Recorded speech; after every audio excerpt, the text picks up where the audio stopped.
pulni qaytarib olib berish uchun karta ochib pul yig'aylik dedim-da, u qizni o'ziga ko'rishganda. Yo'q dedi-da. Bizning oilaga to'g'ri kelmaydi, biz haqiqat olamiz. Endi rosa tushuntirdim, xullas xohlashmayapti. Menga bitta yana fikr keldi. Hozir boshqalar ham yozib yubordi, yaqinlar ham yozib yubordi. Bilmadim.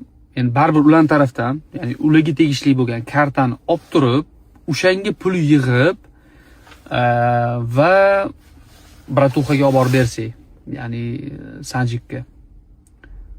Men o'ylayman, uncha pul lehko yig'iladi.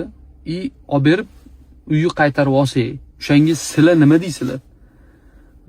O'tgan safar ham aytdim, sizlar bilan fikrlashib harakatlanaman deb. Nima unaqa davomli ko'pchilik nimaga bunga yig'ib berishimiz kerak deyishyapti. Aytib bo'lmaydi. Ertaga hamma nima kutyapti.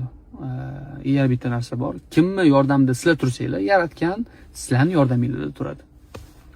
O'shani ham unutmanglar. Mana 3 million odamdan $1 yig'ilsa ham qancha pul bo'lib ketadi? 3 million dollar bo'lib ketadi. O'shani o'ylaylik. Ya'ni arzimagan 1000 so'mdan yig'ilsa ham dunyo pul bo'lib ketadi. Bu endi qo'pol qilib aytganda tilanchilik emas, prosta bitta qiz uyini tiklab oladi. Nima deysizlar shu fikrga? U qizga bu fikrni berdim, endi sizlarga fikr beryapman.